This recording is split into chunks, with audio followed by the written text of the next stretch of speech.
As we approach retirement, the prospect of enjoying more free time and having the chance to do the things we really want can be exciting. Exploring the world is on many a checklist, and specialist holiday companies can help make that a reality. In recent years, China has grown in reputation as one of the most alluring and magical of destinations. Lawrence Hicks and the team at Wendy Wu Tours tell us more about the country and what attracts more than 130 million tourists a year. My name is Lawrence Hicks. I'm the Managing Director of Wendy Wu Tours in the UK. We are the UK's leading specialist tour operator to China. We also offer tours to Vietnam, Cambodia, Laos, Sri Lanka, and India and Thailand. We have become the leading specialist China operator here in the UK. We're an award-winning operation, and we're very well known for the quality of the service that we provide to our clients, taking care of every little detail on the tour. Our tours tend to be escorted, although we do some tailor-made holidays as well, and they tend to appeal to the over 55s market very much. Wendy Wu is a person, it's a real person, she does exist, she still owns and manages the business, she's very hands-on. She bases herself in Shanghai. We also have an office in Sydney and New York, as well as the UK, so she often flies between the three offices. So, and if you're lucky on one of our Wendy Wu tours in China, you'll often see Wendy. She often pops up at restaurants and will have dinner with you or has lunch with you. So some of our group tours come back and are saying, we met Wendy, so that's very funny. And we try and put Wendy's personality into all the parts of our business, so from the brochures we put together through to our advertising, and many of our communications, they come from Wendy. We speak to Wendy, we ask what she'd like to say, what she'd like to tell our customers. Is there anything new in China that she'd like to talk about? She's a very enthusiastic and bubbly person, so we try and get that over in our own activity here. Typical clients are very much a more mature market. The more mature market tends to appreciate the escorted tour. As you get nearer to retirement, you tend to want to explore places that you haven't explored previously. Got a little bit more time on your hands, on the horizon, so you're starting to tick off what's commonly known as your bucket list. And within that bucket list, there will be places in China that you want to tick off. There'll be places like the Great Wall of China, Tiananmen Square, the Forbidden City, cuddle a panda even, a lot of the things that you've dreamed about doing, and as you get closer to retirement, you've got a lot more time on your hands to be able to fulfill those ambitions. By its very nature, an escorted tour, which is fully guided and often of slightly longer duration, will fit people of a retirement age because they naturally have more time to spend on holiday. When you're working, you're busy, you don't really have any more than 2 weeks, if you're lucky, and you'll often have family commitments. So the retirement age is would form the majority of our customers, whether they be couples. Many are semi-retired, so some are still doing some part-time work. We also get a lot of single travellers. A lot of single travellers join a group tour to meet new people, so it's a really great way of meeting new people. For someone who has always had a great interest in the country, but always couldn't think of going because of the language barriers, because of the distance and all the places I wanted to see, and I wanted to see as much as I could in as far as my money would take me. And so it was one of those opportunities that came up, and Wendy Wu Tours just really fit the bill. It was wonderful because I saw all the places I want to see and extra, with the help of a guide, a national guide that looked after us the whole time, and then local guides that could tell us more, the in-depth questions that we might have had. And we just had the most marvellous time. I did what most people do, grabbed every brochure I could, went through everything, looked at all the itineraries, and then found something that fitted our bucket list of places. And then I phoned them up a couple of times and spoke to some really very, very helpful people. And they guided us through, and we came up with Magnificent China would be the one that would suit us. and suit our budget. We have obviously a fantastic website that clients can look at direct. We have brochures as well that the clients can look at. Obviously contact one of the reservations team and we can discuss any of the tours that they wish to travel on. We've got a lot of different tours that they can choose from. Obviously a lot of us have been on the tours as well, so we've got personal knowledge as well for the tours. Everything is included, from flights to accommodation to tours. So we will show people around a country, meaning there's no hassle for them. We will include everything and give them an authentic flavour of the destination.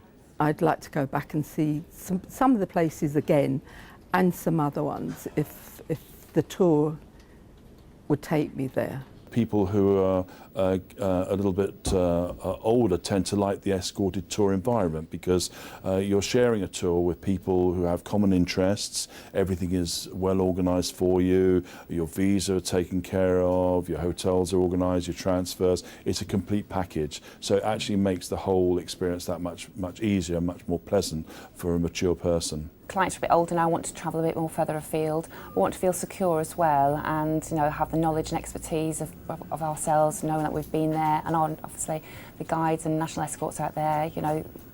I think it's to be looked after, and again, travel with other people who are sort of the same age and share the same passion for the areas they want to travel to. When I was younger, all I wanted to do was lay on a beach. Went from the airport to the hotel, to the beach, to the club, and that was it. Didn't do anything else. But as I'm getting older, obviously I'm more interested in seeing places, seeing new people, enjoying other people's companies from other countries, and just widening my knowledge, but in a more leisurely way and not having the time constrictions that you have when you're working. There are over 600,000 people that visit China every year, and that's set to explode even more over the coming years. They reckon that's going to double over the next 3 to 4 years. So you can imagine that there's going to be a great demand for China from people like ourselves. Bear in mind that China's a kind of a 5,000-year-old civilization. It's got an awful lot to offer, got a lot of ancient history, a lot of culture, a lot of cuisine, it's a real diverse culture from one end of the country to the other. Plus there's these great iconic sites that people wanted to tick off. It is an iconic destination. There's a great interest in China generally in language and in cuisine. It's a great place to go and photograph. I think it all began with the Beijing Olympics in 2008. That was what put China on the map from an international perspective, and people suddenly became aware of these. I think most people knew of the Great Wall of China, but things like terracotta warriors, the Yangtze River, Shanghai. China is changing so fast. There really has never been a better time to visit. Go now to see the China of old. China's a vast country, and you will find ancient rural China, but the big cities are growing very, very, very fast. So now is a great time to visit. The key thing is the pre-departure service. I think you have to get some things right before people travel. There has to be this kind of reassurance, and we're very used to providing very good documentation. The point of sale is very important as well. The brochure explains a lot about the destination, prepares them for what they're going to be doing. The fact sheets that we send out to them before they go gives them a lot of information. And then on arrival, having the guide there as soon as they walk through that customs hall, there they are there to greet them. There's the reassuring message they get. They all speak fluent English, and they all know about our customers. They had years of experience of dealing with them, so they're used to that hand-holding operation from start to finish. We as a company and we as individuals need to understand that the more people go to visit a destination, the greater the impact it's going to have on the local population, their local resources. So, when we're planning our tours, we need to be aware of these factors. We employ local guides and national escorts, which means that more money goes back into the local economy. In terms of transportation, the accommodation we stay in, we need to make sure that they're adhering to sustainable tourism and development practices. We support a charity called Stepping Stones in China, which looks at helping to disadvantaged Chinese children. So, you know, we realise that we send a certain number of people over to China and that they have an impact on the local population. So we need to make sure that's a sustainable process, I guess, and that we're mindful of that. We have obviously the UK-based travel agents obviously can contact us if a client goes into their office, and they'll discuss it with their travel agent and they'll contact us in our reservations department. The group tours itself, obviously they're all set up for us to sell for the clients, but if we need to contact China, we have a fantastic office and staff out there that we can contact daily. They'll give us information that we need if we don't know it offhand. Join us after the break to find out more about exploring the world during retirement. Holidays may be about relaxation, education, or thrill-seeking, but what's most important is that they're personal. Retirement often heralds different requirements and a desire for fresh challenges and experiences. Guided tours can enable you to see destinations in a new light, provided your tour guide is good. Ben Briggs tells us more about Wendy Wu's Chinese tour guides. If you want to see an authentic way of life, an authentic part of the country,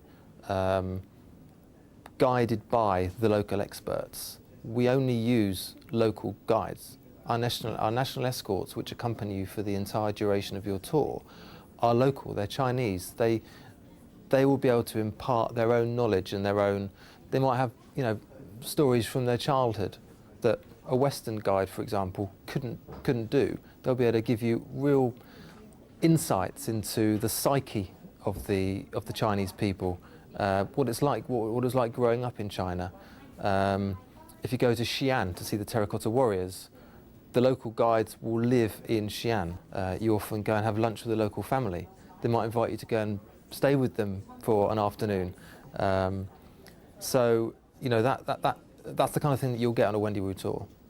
It's actually very important that the tour guides understand the customer, and so we spend a lot of time training them and helping them to understand our customers so that they know how to deal with them at the other end, because they have to cope with all sorts of contingencies. We have some amazing feedback from clients. They have like a questionnaire they can fill out after the tour, but to be honest, we have quite a lot of people who actually contact us direct. I had a lady yesterday call me and she'd been on a brilliant tour, named the actual local guides there, so then we can feed that information back to China, which I did yesterday, and I've had a reply back this morning to say thank you very much. So it's great to get the compliments. I spend a lot of time reading customer feedback, and it's quite interesting. And as the company is called Wendy Wu Tours, Wendy tends to personalise the business a lot in her dealings with, in our dealings with the customer. And not very often we get letters addressed to Wendy from customers relaying their personal experiences on tours, and I think they make fantastic reading. And a lot of these people remember that having fulfilled the ambition of walking on the Great Wall of China, or seeing a panda in its natural habitat, or getting into Tiananmen Square, and all these things they've seen on the TV or seen on the internet, they're actually realising these things, you know, actually being able to touch and feel them. It brings a lot of emotions to these people, and I think that's the great thing about the feedback that we get. We get feedback about those emotions and what they experience and what it means to people. It's a developing nation in terms of its tourism infrastructure, in terms of the accommodation, transportation, etc. But it's you know, there's millions of domestic Chinese tourists visiting their own country. They're starting to visit the sites just as you and I would do from the UK or from any other country. So it's developed to a certain degree, but it's certainly catching up very fast with some of the existing destinations. You know, the States, the UK, Europe, which has been a sort of tourism destination for a long time. So it's catching up very fast. I wasn't really shocked about anything. I think the most is that we were the people that were stared at. You know, we're used to staring at monuments and things, but we're quite a novelty to the Chinese people. So we were always having our photographs taken, usually with the little face over our shoulder that we didn't know about till afterwards. Watching young girls climb the Great Wall in stilettos. And, you know, they were weird and wonderful things. You know, obviously the Chinese, when they are on holiday, they dress up. So it was the sequin top and the stilettos climbing up the Great Wall. China, I think that was the most weird thing I've ever seen. But no, we expected most things. It would be impossible to try and do what we did by ourselves because of the language and the vastness of the country. And, you know, obviously the youngsters more likely all speak English, but the older people don't. And it would have been an absolute impossibility to do anything and seen anything. I think we'd still be lost in Beijing if we did it on our own. You need to go with an open mind. You need to, China is different. China is not like going to Spain for 2 weeks. And you need to embrace everything that you're confronted with. Logistics, language, all that kind of thing. Albeit you'll have a national guide and local experts who will look after you, but there will be things along the way that you'll encounter which will be very different, and you need to accept it and adapt to it, and you have a much better time. I think it's true to say the Chinese do eat pretty much anything, but on a Wendy Wu tour you will sample the cuisines from each different region, so you won't have the same food in Beijing than you will in Shanghai, or down in the south of China in Guilin. Or if you go over to the Sichuan area to see the pandas, Sichuan cooking is known to be quite fiery. They use lots of peppers and garlic and chili. We obviously need to adapt the menus and the food that we don't want to blow everyone's socks off. Some people like that, but some don't. We have a group of 20 or so people with different tastes. So on a Wendy Wu tour, you'll experience cuisines from each region. There's always a great variety, particularly lots of vegetable dishes. Obviously meat, you'll have a special Peking duck meal in Beijing, dim sum in Xi'an. So you'll certainly get to experience the wide variety of dishes, and it'll be nothing like your local Chinese takeaway. I think the internet brings the world to your doorstep in a sense through your computer screen, and that actually encourages people and probably drives people's appetite to want to get to see these places. So, I mean, we've heard of the Silver Surfer, and I think that's a reality. I know a lot of people within that older age group, they're very happy to surf the internet and explore these places, and they actually want to get out there and feel and touch them themselves. So there is a growing demand for that sort of more mature, retired age group to want to travel. Plus, I think more time they have on their hands. They want to use that time constructively and get out there and explore the world. We're so confined to short holiday dates and obviously family commitments, so many different things that doesn't really lend itself to enjoy something, because half the time you're worrying about what you've left back at home, whether it's family or it's work commitments. And when you're retired, all those just disappear. So then you can just sit and relax and plan something and know that you're going to enjoy it 100%. And you have the time to maybe add on to something, or just to be able to go off just for a few days and not have to think, oh, I've got to get time off work and, juggle too many other commitments. It's just marvellous. I was 68 yesterday, and I think, all right then, well, I've got another, say, 12 years or so.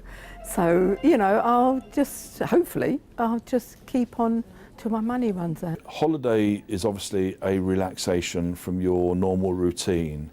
When you travel in retiring age, it's actually, I think, fulfilling unexplored areas and adventures in your life that you've probably wanted to explore before, and that you now find yourself with more time on your hands to do so. I think that's a great feature. My parents, for instance, didn't really start to travel properly until my father retired from work, and I think that's a perfect example of what people do. They retire, they find more time on their hands, and they've got places they want to see, and they naturally have time to explore those places. I'm going to the Caribbean in December. I go every year if I can, and that started off because I'm not very good in the illness-wise in the winter, so it used to set me up for the winter months. There's a few brochures we're looking at, and we're sort of mulling over what to do, but whether to do shorter trips and explore closer to home or another long trip. I'd love to go back to India. I'd like to do more of Asia. So it's a case of whatever takes our fancy. I've been fortunate enough to go a few times, and I'm going in a few weeks' time. I'll be going to on one of our tours, on a short tour, visiting some of the iconic sites with some of my family and friends, and then I'll be fortunate enough to have a board meeting there in a few weeks' time, so I'm looking forward to my visit very much. I think one of my personal experiences, one of my favourite experiences in China was visiting the Great Wall. I'd read and I'd seen so much about it, and when I considered its vastness and the effort it took to build it, actually being able to walk on it and climb it was a real adventure for me. One of my main stand-up moments was the Great Wall of China, something I've always wanted to do, and once I arrived there and saw how fantastic it was and climbed a good section of it as well, it was brilliant, so good. I love the Yangtze cruise. That was just phenomenal, just gliding down and just those high cliffs on either side. The pandas, obviously, terracotta warriors. Love the gardens in Suzhou. Those gardens were absolutely breathtaking. There were just too many, and all for different reasons, but just had the most wonderful trip. I thought I'd be bored. I thought, because I was so used to working for 50 years, I worked apart from 6 weeks I had off, and that was to get my tax back. That was it. So I'd worked a long time, long hours in a quite stressful business, and I just thought to not be able to have a purpose in the morning to get up and do things. But now I find the days just go, and I just wonder how I did so much. But it's 3 o'clock in the afternoon before I've realised it, and it's easy to unwind if you've got the right mindset, if you embrace it for what it is, your time.